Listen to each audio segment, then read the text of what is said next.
பாக்யவந்தா கரி பஜன கீர்த்தன தியாஞ்சே வாட்ட பாஹே ரகுநந்தன். பகவான் ஸ்ரீ ராமச்சந்திரமூர்த்தி எந்த கிரகத்துல பாடுறாளோ கீர்த்தனம் பண்றாளோ அவர்கள்லாம் பாக்யவந்தர்கள்னு சொல்லுவோம். முதல்ல பாக்யவந்தர்கள்னு சொல்லுவோம். நம்மெல்லாம் பகவத் நாமத்தை உச்சாரணம் பண்ணிட்டு பகவத் கைங்கரியம் பண்ணிட்டு பகவத் சேவை, இது ஒரு மாதிரி சேவை. இது யார் வரா யாருன்னு கிடையாது. நம்ம உட்காந்துருந்தோம், நினைச்சாச்சு, இன்னைக்கு பண்ணியாச்சு அப்படின்னா பகவானுக்காக பண்ணக்கூடிய சேவை. பகவான் சொல்றார், கீர்த்தனம் மூலமா எனக்கு சேவை பண்ணலாம், எனக்கு பகவான் நாமத்தை சொல்லி சேவை பண்ணலாம், பகவான் கோவில்ல போய் அர்ச்சாவதார மூர்த்தியா இருக்கக்கூடிய பகவானுக்கு நம்ம சேவை செய்யலாம், இல்லைன்னா பூத்தொடுத்துகள்லாம் போட்டு பகவானுக்கு சேவை பண்ணலாம், இல்லை அவ பண்ற அந்த பூஜைகள்ல நம்ம கலந்துக்கலாம், அதுவே ஒரு சேவை. இப்போ ஒருத்தர் பாடுறா அப்படின்னா கலந்துக்கிறது ஒரு பெரிய சேவை. அதுக்கப்புறம் சத்சங்கம் பண்றதுக்கு யாரு அதுக்கு பூர்வமா ஆதாரமா இருக்காளோ, இதை பண்ணுங்கோ அப்படின்னு சொல்றாளோ அது ஒரு பெரிய சேவை. அப்புறம் இந்த எல்லா பெரிய பெரிய இடத்துல வாழா பண்றாள், யஜ்யங்கள் யாகங்கள், இந்த மாதிரி சத்சங்கள், நாம சங்கீர்த்தனம் பண்ற யஜ்யம், நாம சங்கீர்த்தனங்கிறதே ஒரு யஜ்யம். இப்படி யாரெல்லாம் பண்றாளோ அவள்லாம் ஞானிகள்னு சொல்லுவாங்க. அப்ப ஏன் ஞானிகள்னு சொல்லப்படுறான்னா அவளால மற்றவா எல்லாரும் அதுல பிரயோஜனப்படுறா, அவளுக்கு எல்லாருக்கும் ஹிருதயத்துல அந்த பகவன் நாமங்கிறது போய் சேருது. நாங்க எங்கேயோ ஒரு இடத்துல இருந்தோம், வாசல்ல ஒரு ஆட்டோவை பிடிச்சி மாமா வாசுதேவன் மாமா வந்தார் வாசல்ல, இந்த மாதிரி நடக்கிறது மேலே நடக்கிறது சொன்னதுனாலதான் இன்னைக்கு பாண்டவங்களை தெரிஞ்சுக்கணும். அந்த இடத்துக்கு வந்ததுனால இப்படி நம்ம இவ்வளவு தூரம் வரத்துக்கு காரணமா இருக்கக்கூடிய சாதுக்கள். அதனால பாக்யவந்தாகரி பஜன கீர்த்தன தியாஞ்சே வாட்டப்பாக ரகுநந்தன் அப்படின்னா பகவான் ராமச்சந்திரமூர்த்தி வழிபார்த்துன்னு இருக்காளாம். யாராத்துலலாம் இப்படி கிரகத்துலலாம் சத்சங்கம் பண்றாளோ அங்கெல்லாம் நம்ம விராஜனம், நம்ம போய் இருந்துருக்கோம் அப்படின்னு இருக்கலாம். என்ன சொல்ற, ஜகாச்சா பஜாரி சர்வகாகி இல்லை அப்படிங்கிற. நம்ம போய் ஒரு நிறைய இங்க பஜார் தான் சொல்ற, நாமாச்சா பஜார பண்டரியில நாமாச்சா பஜார், அது அப்படி ஒரு பஜார் நடக்கிறது தான், அதுல கொடுக்கறதும் வாங்கறதும் நடக்கப்படுது. ஆனா இப்படி ஒரு பஜார் இருக்கு, அந்த இடத்துல கூட்டம் கூச்சல் இதுவா இருக்கு. ஆனா ராமகிருஷ்ண பரமஹம்சர் சொல்ற, எங்கெல்லாம் பஜார் இருக்கு எல்லாம் கூச்சல்லாம் நடந்துட்டு இருக்கு, சத்சங்கம் ஒரு பஜார் மாதிரி தான், அங்க போய் உட்காந்துட்டாதான் அவ என்ன நாமம் சொல்றாங்கிறது தெரிஞ்சுக்கும். ஆனா எந்த மாதிரி பஜார்ல போனா, இப்ப நம்ம இருக்க கர்ணிகர் ஸ்ட்ரீட்டா இருக்கு, இல்ல வேற வேற இடத்துல அங்கேயும் கல்யாண மண்டபம் தான் இருக்கு, இது இருக்கு. ஆனா ஜகாச்சா பஜாரி சர்வகாகியம் இல்லை, எல்லாம் கிடைக்கும். பரி துர்லப சந்தஜம். ஆனா சாதுக்கள் இருக்கிற இடமோ இதை சாதுக்கள் பண்ற சத்சங்கமோ கிடையாது, அது துர்லபம். அந்த சத்சங்கத்தை பகவான் அவளுக்கு அவளோட பூர்வ புண்ணிய பிரகாரம் தான் கொடுக்குறாங்க. அது எப்படி சொல்ற, பூர்வ புண்ணிய ஜாஞ்சி அசேல புண்ணியாய். யாருக்கு பூர்வ புண்ணியம் இருக்கோ அவள புண்ணியவந்தர்கள் அப்படின்னு சொல்றாங்க.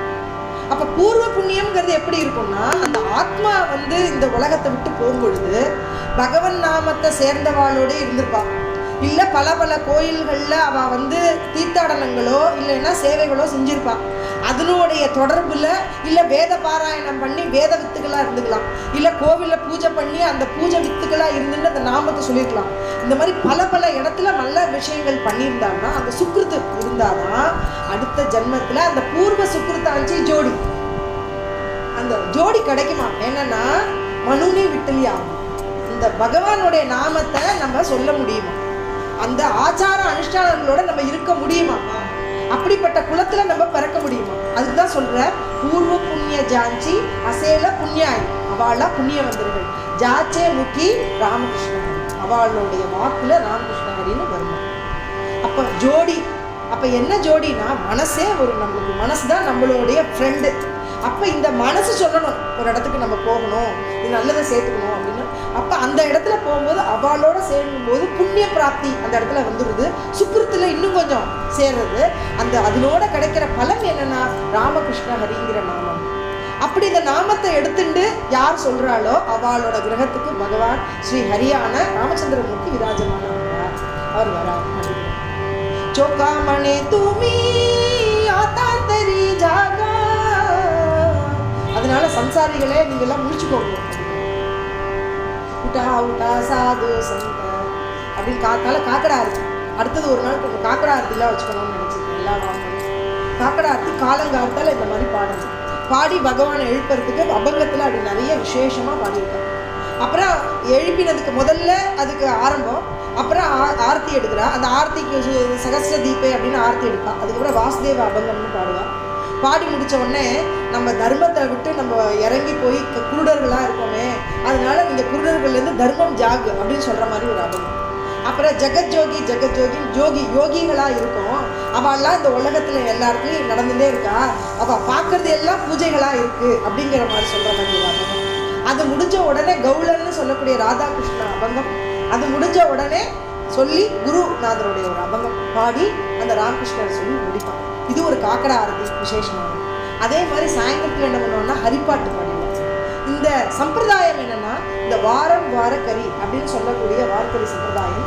இந்த சம்பிரதாயத்துக்குள்ள மூல மந்திரம் என்னன்னா ராமகிருஷ்ண ஹரி தான். இந்த ராமகிருஷ்ண ஹரி மந்திரம் எப்படி கிடைக்க போகிறது உங்களுக்கு அப்படின்னா, இந்த மாதிரி சத்சங்கத்தில் வந்து உட்காந்துனாலே இந்த மந்திர உபதேசம் ஆயிடுறதுங்கிற அது வாசல் ராமகிருஷ்ண ஹரி நம்ம போட்டுறோம். என்னன்னா வாக்குனால அந்த சாதுக்கள் சொல்லி கேட்டாலே மந்திர உபதேசமே ஆயிடுறது அப்படின்னு சொல்லுவாங்க. இந்த ராமகிருஷ்ண ஹரிங்கிற மந்திரத்தை தான் அவர் சொல்ல பூர்வ புண்ணிய ஜாஞ்சி அசேல புண்ணியானி ஜாச்சே முக்கி நாம ராமகிருஷ்ண ஹரி அப்படின்றார். அப்ப ராமகிருஷ்ண ஹரிங்கிற மந்திரத்தை சொல்றது ராம ரமயந்தி கிருஷ்ண அகர்ஷதி தோனோ ஐக்கியானந்த ராமகிருஷ்ண ஹரி அப்படின்னு சொல்லுவது. ராமன் அப்படின்னா ரமயந்தி அப்படின்னா ராமச்சந்திரமூர்த்தி அவதாரமாகி தன்னோட குணானுபவங்கள்னால இந்த உலகத்துல மனுஷ அவதாரம் பண்ணி எல்லாரையும் ஆகர்ஷணம் பண்ணி தன்னுடைய அந்த அவதாரத்துல என்னன்னா மற்றவா எல்லாரும் இந்த அவதார மூர்த்திகள்ல எல்லாரும் பின்பற்றக்கூடக்கூடியவர்களா இருந்தாலும் உட்கார்ந்து. அதே மாதிரி கிருஷ்ண அவதாரம் என்னன்னா பகவான் பூர்ண அவதாரமாக தான் பரபிரம்மங்கிறத 4 சதுர்புஜத்தோட அனுகிரகம் பண்ணி அதுல கீதோபதேசம் பண்ணி கிருஷ்ண அவதாரம் பண்ணி கிருஷ்ண லீலைகளை நம்ம சொல்லி பாடி குணானுபவமா அனுபவிக்கலாமே தவிர கிருஷ்ணன் நம்ம ஃபாலோ பண்றது எப்படின்னா கீதை உபதேசத்தை ஃபாலோ பண்ணணும். ஆனா ராமச்சந்திரமூர்த்தி நம்ம எப்படி ஃபாலோ பண்றோம்னா அவர் மனுஷ அவதாரம் பண்ணி அவர் அவதாரத்துல என்னெல்லாம் பண்ணியிருக்காரோ அவர் அவதாரத்துல அவர் என்னன்னா குரு அனுகிரகத்துல குருவுக்கு எப்படி அவர் பின்பற்றி நடந்தார் அப்படிங்கிறத சொல்லி எப்படி அந்த கௌஷிகர் அப்படின்னு சொல்லக்கூடிய இவர் கௌஷிகர் அப்படிங்கிறது வந்து இவரை கூட்டின்னு போறார் விஸ்வாமித்திரர். அவர் வந்து ராமனை கூட்டின்னு போறார் இல்லையா, விஸ்வாமித்திரர் தானே டக்குன்னு பேசிட்டே இருக்கும்போது ராமச்சந்திரமூர்த்தியை கூட்டின்னு போய் அந்த தாடகா வதம் பண்ணின உடனே அந்த ஆனந்தப்பட்டாராம். அந்த பாடி முடித்த உடனே அவர் வந்து ராமச்சந்திரமூர்த்தியை பற்றி அதில் ஒன்று சொல்லியிருக்கார்.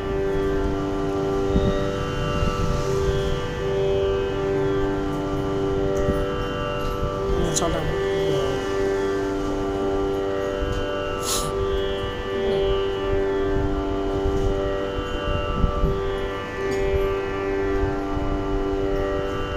விஸ்வாமித்திரர் வந்து ஒரு ஸ்தவனம் பண்ணுறார்.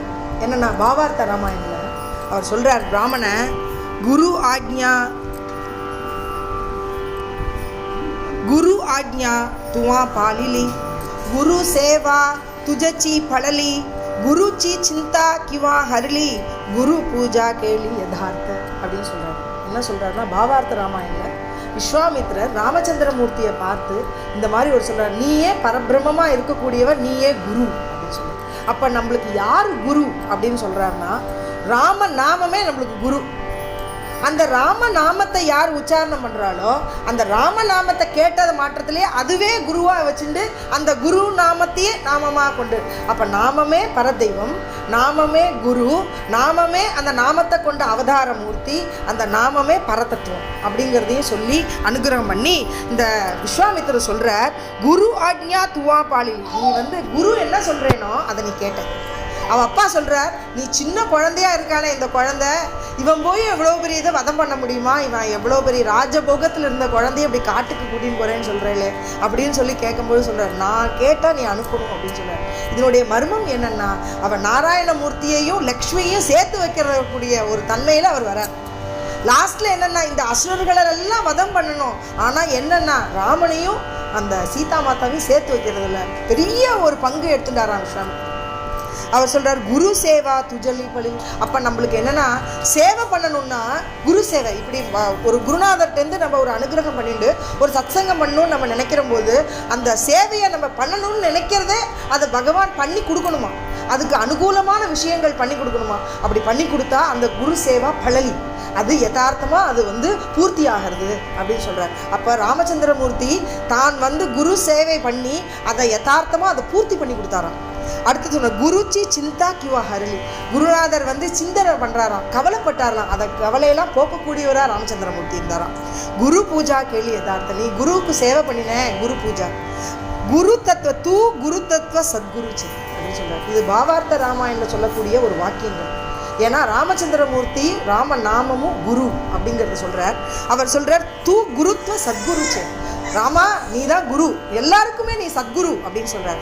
தூ குரு ஞான நிச்சயாச்சே, உனக்கு குரு ஞானம், குருவுக்கு என்னெல்லாம் ஞானம் இருக்கணும் அப்படின்னாக்க குருவுக்கு சாஸ்திர ஞானங்கள் இருக்கணும், குருக்கு பிரம்ம ஞானம் இருக்கணும், குருவுக்கு கிருபாலு தன்மை தயாளு இந்த வார்த்தைகள் இருக்கணும். ஏன் கிருப்பை தயாளு இருக்கணும் அப்படின்னா அந்த குரு நினைப்பாராம், இந்த போகக்கூடிய இந்த ஆத்மாக்கள் எல்லாம் என்னைக்காவது பகவான்கிட்ட கரை சேரணுமே அப்படின்னு அந்த குருநாதர் நினைச்சு அந்த சிஷ்யனை தன் பக்கம் இழுத்துக்கக்கூடிய தன்மையா ராமச்சந்திரமூர்த்திக்கு. எல்லாம் அங்கே இருக்கிற அயோத்தியாவாசிகள் அத்தனை பேரும் ராமனை பார்த்து சந்தோஷப்பட்டு ராமனை போய் விழுந்து ஆசீர்வாதம் வாங்கி ராமனோடே இருந்தாலாம். ராமனுக்கு ஒரு அங்கே எல்லாரும் ராமனை பார்த்துட்டே இருந்தாலாம். அப்போ ராமன் அங்கே ஒரு சாதாரண ஒரு வேடன், அவன் என்ன வண்ணானா, அவன் யாரு, ஒரு பாதுகை கொடுத்தாரு. அவர் யாரு? இல்லை குரு இல்லை, அவர் யாரு, அவர் என்ன வேலை செஞ்சுட்டு இருந்தார் அந்த பாதுகை கொடுக்கறதுக்கு? ஒரு சாதாரண மனுஷன் தான். அவர் என்ன பண்ணார்னா அந்த பாதுகை பண்ணிட்டு அந்த குருநாதரை பார்க்கணும் அப்படின்னு சொல்லிட்டு அவரை பார்க்க வந்தார். வசிஷ்டருக்கு விஸ்வாமித்திரர் எல்லாரையும் பார்த்து நமஸ்காரம் பண்ணியாச்சு, உள்ளே வரணும் ராமனை பார்க்கணும். ராமனை உள்ளே பார்க்க வரும்பொழுது என்னன்னா சாதாரண ரூபத்தில் அந்த பாதுகையை எடுத்துன்னு வந்தாராம். எல்லாரையும் ராமன் பெரிய பெரிய ஆட்கள்லாம் வந்தாலாம். ஆனால் ராமன் என்ன பண்ணாலும் எத்தனையும் பார்த்துட்டு கடைசியில் உள்ள அந்த இவரை கூப்பிட்டாங்க.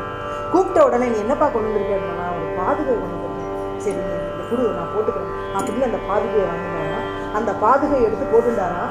போட்டுன்றதுக்கு அப்புறம் எப்போ அவர் வனகவனத்துக்கு போனாரோ அந்த பாதுகையை மட்டும் காலில் போட்டுட்டு போனாராம். மிச்சம் எதையும் அவர் எடுத்துன்னு போகலையாம். ஏன்னா தன்னை கூட வந்தவா, தன்னை சேர்ந்தவா, தன்னை நாடி வந்தவா தனக்கு என்ன கொடுத்தாலோ அதை மட்டும் வாங்கிட்டு அனுகிரகத்தை வாங்கிட்டாராம். அதையே திருப்பியும் காலில் போட்டுன்னு போனாராம். அதுக்கப்புறம் அந்த பாதுகா பட்டாபிஷேகத்துக்கு கொடுத்த அதே இது என்னன்னா இதே பாதுகை, இதே குருநாதராக இருந்து தானே இருந்து யார் பரதனுக்கு அந்த பாதுகை கொடுத்தாரு. அப்போ அந்த பாதுகை எங்கேருந்து வந்ததுன்னா சாதாரண ஒரு மனிதன் தன்னோட பிரேம பாவத்தை பகவான்கிட்ட கொடுத்தார். அந்த பிரேம பாவத்தை அந்த பகவான் அவதாரமூர்த்தியான ராமச்சந்திரமூர்த்தி வாங்கிட்டு அதுவே பெரிய ஒரு சின்ன சாதாரண விஷயத்த பெரிய ரூபமாக ஒரு பட்டாபிஷேகம் வரைக்கும் கொண்டு போய் அந்த பட்டாபிஷேகம் பண்ணக்கூடிய பாதுகையாக இருந்துன்னு இன்னைக்கு லோகத்துக்கே அந்த அயோத்தியாவில் இருந்து அந்த பாதுகையே இன்னைக்கு என்ன பண்ணிட்டு அந்த ராஜ்யத்தை காப்பாற்றினது, அந்த ராஜ்யத்தை ஆண்டது. அதுக்கு மூல காரணமாக இருந்தது அந்த பாதுகை. அந்த பாதுகை ஒரு சாதாரண ஒரு மனுஷன் தன்னோட பிரேமையாக ராமனுக்கு கொடுத்தான். இப்படி ராமன் ஒரு சின்ன ஒரு விஷயத்தையும் தன்னோட பெரிய ஒரு சாதாரண மனுஷன் நீ எப்படி எங்கேயோ போயிட்டு வந்தவள உன்னோட தர்ம பத்திரின்னு சொல்லிட்டு இங்கே வச்சுட்டு இருக்கியே கேட்டதுக்காக தன்னோட பத்திரியை பாருங்க காட்டுக்கு திருப்பி அனுப்பிச்சார். இப்படிப்பட்டவர் யாருன்னா எல்லாருடைய மனசுல இருக்கிறதையும் அறிந்தவன், எல்லாருக்காகவும் தான் இருக்கணும்னு நினைச்சவன், எல்லாருக்கும் தன்னுடைய ராம நாமத்தையும் தன்னோட ரூப அழகத்தையும் எல்லாரும் கொடுத்தாராம்.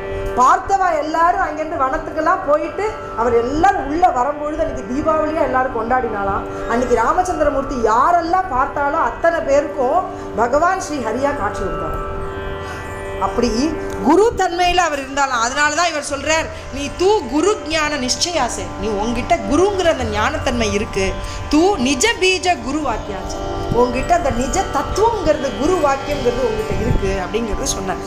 குருத்வ சாச்சே துஜேனி ஸ்ரீராமா குருத்வாச்சி கரிமா ஸ்ரீராம குருத்வாஞ்சி மகிமா ஸ்ரீராம குருத்வாஞ்சி சீமா பிரம்மத்வ பிரம்மா ஸ்ரீராமே ஸ்ரீராம குருத்வாஞ்சி நிஜ தேஜ வீரிய ஸ்ரீராம குருச்சே நிஜ தைரிய ஸ்ரீராம குருத்வா குருவரிய ஸ்ரீராமா குருத்வாஞ்சே குஹ்ய குஜ ஸ்வானந்த போஜ ஸ்ரீராமா ஸ்ரீராமா குருச்சி நிஜ உற்பத்தி ஸ்ரீராமா குருத்வாச்சி நிஜ சாந்தி ஸ்ரீராமா குருச்சி நிஜ மூர்த்தி ஸ்ரீராமா நிಶ್ಚಿತಿ குருகம்யா ஸ்ரீராம குருத்வா நிஜ பிரதாப ஸ்ரீராம குருச்சே சத்ரூப ஸ்ரீராமா ஸ்வயம் பிரம்மரூப சித்தஸ்வரூப ஸ்ரீராமா ஐசே ஸ்ரீராமாச்ச நிஜஸ்தவனா கௌஷிகே கருணி ஆப்பனா ஆனந்தே திலே ஆலிங்கனா சமாதானா. இப்படி கௌஷிகன் என்ன சொன்னாராம், இப்படி விஸ்வாமித்திரர் இவரை வந்து புகழ்ந்து ராமனை கட்டிண்டு ராமனுடைய குருத்தன்மையை அப்படியே தெரிஞ்சுட்டான்னு சொல்லிட்டு பாவார்த்த ராமாயணம் இப்படி விசேஷமாக ராமனை பற்றியான வர்ணனை இருப்பாங்க. இப்படி ராமனை பற்றி வர்ணனை பண்ணி அவரை பற்றி சொல்லி இருக்கக்கூடிய பாவார்த்த ராமாயணம் விசேஷமாக பெரிய பெரிய இதெல்லாம் இருக்குது. ஒவ்வொரு தடவையும் ஒவ்வொரு சாப்டரையும் நம்ம எடுத்துட்டு அந்த இதில் இப்போ அகல்யா உதாரணமானது, தாடகை வதம் பண்ணது, அப்படி ஒவ்வொரு விஷயத்தையும் எடுத்துட்டு சபரியோட உதாரணம் பண்ணது, இப்படிலாம் எடுத்துட்டு தனித்தனியாக ஒவ்வொரு சத்சங்கம் நம்ம அணுகுவோம். அப்படி பாவார்த்த ராமாயணம் அழகான விஷயத்தை சொல்லி அந்த ராம தத்துவத்தையும் அந்த ராமனே எல்லாம்ங்கிறதையும் வர்ணிக்கிறது. அதனுடைய வாங்குமயம் அப்படிங்கிறது ஏக்நாத் மகாராஜ் இந்த பாவார்த்த ராமாயணம் எழுதினார். இந்த பாவார்த்த ராமாயணம் எழுதுறதுக்கு முன்னாடி ஏக்நாத் மகாராஜுக்கு என்னன்னா, அவர் கனவுல ஸ்ரீ ராமச்சந்திரமூர்த்தியை தோன்றி, நான் என்னுடைய சரித்திரத்தை நான் உனக்கு காமிக்கிறேன், இந்த ராமத்தையுடைய விசேஷத்தையும் இந்த ராமத்தினுடைய தத்துவத்தையும் இந்த ராம அவதாரத்தையும் நீ எழுதணும்னு சொல்லி கேட்டாராம். அதனால ராமற்ற இவர் சொல்றாராம் ஏக்நாத் மகாராஜ், எனக்கு ராமனுடைய கதையே எனக்கு தெரியாது, ஸ்ரீமத் பாகவதத்தையே சொல்லி சொல்லி நான் பழகிட்டேனே, எனக்கு ராமனுடைய இந்த விஷயத்தை வேணுமே அப்படின்னு சொன்னோன்னே அவர் கனவுல ஸ்ரீ ராமனே எல்லாம் தன்னுடைய கதைகள் எல்லாத்தையும் காமிச்சாராம். அப்படி சொப்பனத்தில் எல்லாத்தையும் காமிச்ச உடனே அதை எழுதினார். இதனுடைய பிரபாவம் என்ன அப்படின்னா, பக்கத்தில் இருக்கிறவா எல்லாரும் இவர் பெரிய சந்துங்கிறதை யாரும் தெரிஞ்சுக்க மாட்டேங்கிறாங்க. அப்படி இருக்கிற பொழுது இவருடைய ஒரு பராக்கிரமம் என்னாச்சுன்னா, அவர் அனுமானை பற்றி எழுதுறோம். அந்த சுந்தரகாண்டத்தை எழுத ஆரம்பிச்சாராம். எழுத ஆரம்பித்த உடனே தான் ஆஞ்சநேய மூர்த்தியா பாவமாகி அந்த ஆஞ்சநேய மூர்த்தியா என்ன இவர் பறந்து போய் அந்த யார் இவரை தூஷணம் பண்ணாலும் அவன் ஆற்றுல போய் பறந்து போய் உட்காந்துட்டாங்க, விழுந்துட்டாராம். தன்னுடைய புத்தியெல்லாம் இழந்துட்டாங்க. அப்படி சித்தி புத்தியெல்லாம் இழந்து போய் அந்த புத்தி தன்மையே இல்லாமல் மயக்கம் போட்டு பண்ணதுக்கு அப்புறம் தான் இவர் புரிஞ்சுட்டாராம். ஆஹா, இவ்வளோ பெரிய தன்மையில் இப்படி உள் பாவத்தில் போயிட்டு இருக்கக்கூடிய அவரை, அப்படி ராமனை பற்றியே நினச்சிட்டு இருக்கிறவரை நம்ம தூஷணம் பண்ணிட்டோமே அப்படின்னு நமஸ்காரம் பண்ணி அன்னியிலேருந்து இவர் சிஷ்யனாக மாறிட்டாங்க. இப்படி பகவான் ராமச்சந்திரமூர்த்தியவே நினைச்சுட்டு இருக்கிற பக்தர்கள் மிகவும் விசேஷம்.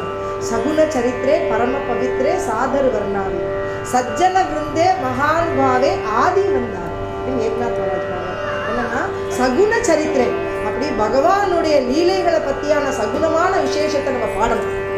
பரம பவித்ரே, இந்த உலகத்துல எது ரொம்ப பவித்திரமானது அப்படின்னா பக்த விஜயம் தான். அதாவது பக்தர்களை சொல்லக்கூடிய ஸ்ரீமத் பாகவதம் மிக புனிதமானது. பக்த விஜயங்களில் பக்தர்களை பற்றி சொல்லக்கூடிய கதைகள் மிக சிரேஷ்டமானது. இதை நீங்கள் வர்ணனை பண்ணணும். சகுன சரித்திரே பரம பவித்ரே சாதரு வர்ணாவி அப்படிங்கிற நீங்கள் சாதரு அப்படின்னு ஷுட் கிவ் ரெஸ்பெக்ட். பகவானுக்கு நம்ம ரெஸ்பெக்ட் கொடுக்குறோங்கிறது வேற விஷயம். ஆனால் பகவன் நாமத்தை சொல்லிட்டு பகவத் கதை பண்ணிட்டு இருக்கக்கூடிய ஹரிகதை பண்ணிட்டு இருக்கக்கூடிய சாதுக்களை நம்ம எப்பொழுதும் வந்தனம் பண்ணிட்டு அவளுக்குள்ள மரியாதையை நம்ம கொடுக்கணும். சாதர் வர்ணாவி சஜ்ஜன விருந்தே மகானுபாவை. சஜ்ஜன விருந்தே அப்படிங்கிற விருந்து அப்படின்னா மிக உயர்ந்த சாதுக்கள் அப்படின்னு இப்படிப்பட்டவர் இவ்வளோ பெரிய விஷயத்தை ஏக்நாத் மகாராஜ் ஒரு குருவை பற்றி இவ்வளோ அழகாக எழுதியிருக்காருன்னா, இன்னும் என்னென்ன விஷயங்கள்லாம் அவர் எழுதியிருக்காருன்னா அவரோட படிக்க படிக்க அவ்வளோ ஆசையாக இருக்கும். அந்த ராமனுடைய நாமத்தை சொல்ல சொல்ல அவ்வளோ ஆசையாக இருக்கும். அப்படிலாம் எழுதிருக்கிறவரை பற்றி நம்ம எழுதியிருக்கிறத நம்ம வாங்கி அதை படிக்கிறதுக்கு ஒரு பாக்கியம் பகவான் கொடுத்துருக்காரு இல்லையா? அதான் பாக்யவந்தாகரி பஜனை கேட்கணும். யாஞ்சி வாட்ட பாகே ரகுநந்தன அப்படிங்கிற பாட்டை பாடி இன்னைக்கு பகவானுக்கு ஒரு பூவா அர்ப்பணம் பண்ணுறோம்.